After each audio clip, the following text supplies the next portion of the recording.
Okay, so that's good opening. So let's look at openings. Introductions. 5 steps to an introduction. Okay? Oops. First step, grab their attention. Before you do anything, before you tell them who you are, I would even say before you say thank you. I would say good morning everyone, that's okay. But you need to grab their attention because nobody is listening to you, or you cannot assume that everyone is listening to you until you have their attention. So first thing is grab their attention.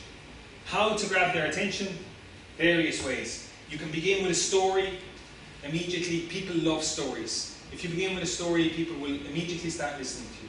Personal story. Ask a question. Even if you don't look for an answer, by asking a question, people suddenly start thinking about the answer reflexively.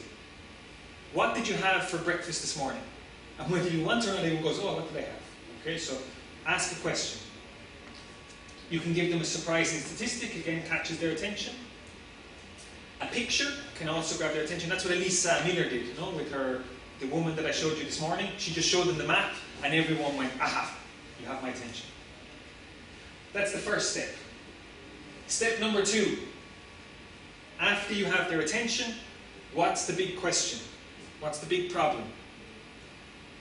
So you have their attention, now they're listening to you, then you say, I know what your problem is. Boom, and you give it. Then, third step, you introduce yourself. Only after you have their attention and you show them that you understand them and you understand their problem, then you introduce yourself. What do I mean by established authority? If the big question is, her big question was streaming video onto mobile devices is very, very difficult. Everyone goes, okay, I'm interested in this question. My name is Diane, and I'm studying this in MIT for the last 5 years. I go, oh, so now I know what your relationship is with the question. Okay? She didn't say that. She didn't say that. No, everybody does it different ways, so I'm only giving you a framework. Okay? The big mistake is most people say, good morning everyone, my name is Brian, I'm an expert in presentation skills, I've been doing it for the last 8 years, and I'm going to tell you about how to make a good presentation. Well, me. No. Morning everybody, my name is Brian. I know that you've been put under a bit of pressure from your bosses about your presentation skills to business people. I'm here to help you make presentations to people outside of the research community. Okay, maybe now I have your attention. The big problem is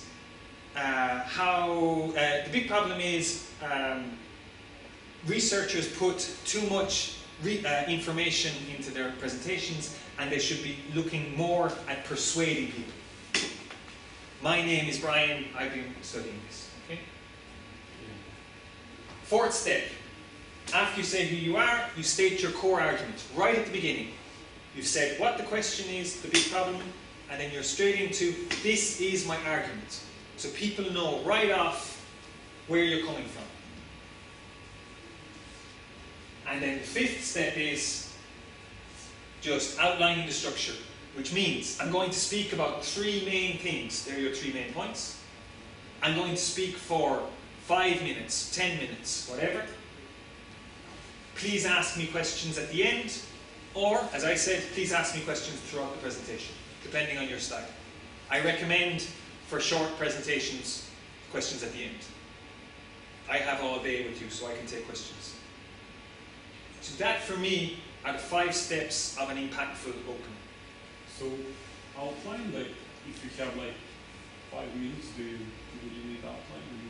Yeah, because you say, I'm going to speak about this, this, and this. I did it at the beginning. I'm going to speak about documents versus presentations, how to keep audience attention, and structure. It takes 15 seconds to say the sentence. The important thing about how long you will speak for, very important, because sometimes people in your audience, they really want a coffee, or they want to go to the bathroom, or they don't have a lot of time, and I say to you, it's going to take me 10 minutes. They go, okay, I can hold for 10 minutes. If you don't tell them how long you're going to speak for, people are going to, well, oh geez, I don't know, I really want a coffee. They might leave. Okay? 3 more tips. Take off your watch and note the time. Why is that? Because if I'm speaking to you and I do this, and I don't know how long I left and I do this, looking at your watch sends a signal. The signal is I'm bored, or I'm not interested, or I'm not in control. So take off your watch, put it on the table. Okay? Note the time. Why to note the time? Particularly for longer presentations, if you have the opportunity to give 20 or 30 or even 40 minutes. People start presentations and they go, okay, it's 10 past 1, so that means I have 40 minutes. I finish at 10 to 2. Then they start, and after 15 minutes, they look at their watch and they go, what time did I start? Because you're nervous. You're just, with the nerves, and you don't realize. So write down what time you started. I don't take off my watch and note the time because I've got various things. I have a timer here on the slide changer, and I don't know if you've seen this. If you can stand up for a second. Presenter mode. Yeah, presenter view. Yeah. So this, you've seen presenter view. Decent places for dogs should have a clock in the wall, right? Yeah, sometimes I don't. By the way, there's a problem with presenter view. What do you do if your computer is far away from you and you can't see presenter view? You can use. Yes, you can. If you have an iPad, some of you have iPads, there's an application called AirPlay, which I have on mine. I'll show it to you later. And basically what it does is it mirrors what's on your computer screen. On the iPad. On the iPad. iPad, you carry your iPad with you. No, you don't carry it with you, but you can leave it on. You can, if you have a table close to you, because if your computer has to be connected to the projector, so you have a table, you put your iPad down, and you see exactly what's on here. That's cool. Okay, it's €8 for the application, but it works perfectly. I brought it with me today in case I didn't know what the setup of the room was like. So I have signals for the time. Next thing, to smile. Now, why do I say this? And smile actually. This is actually very important because what happens with people, and I know this from theatre, when people are nervous, and actors get nervous as well as everybody else, their muscles get tense. And their back gets sore and their arms get tense, but also you have muscles in your face. And people, the muscles in your face when they get tense, you could be a really happy person, always smiling, but if you're a little bit nervous, you lose your smile. And you can give a presentation that has no smile in it at all. So remember to just loosen up your face, and first thing when you do, you walk out, good morning everybody. And it's free, it doesn't it takes a second to do, everyone relaxes when they see you smile. Okay, so remember to smile, particularly at the beginning when you say good morning. And last thing is jump right in, just start. Don't say, hello everyone, good morning, thank you for coming. Thank you to Christina for organising the coffee and to Telefonica for inviting me here. It's great to be here. It's like, no, don't. Grab their attention. Maybe later you can thank people or at the end, but at the beginning you need to grab their attention.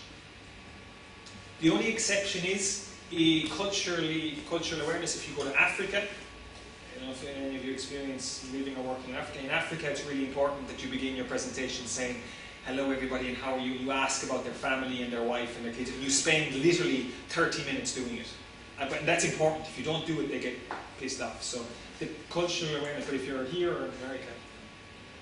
Okay, I keep going.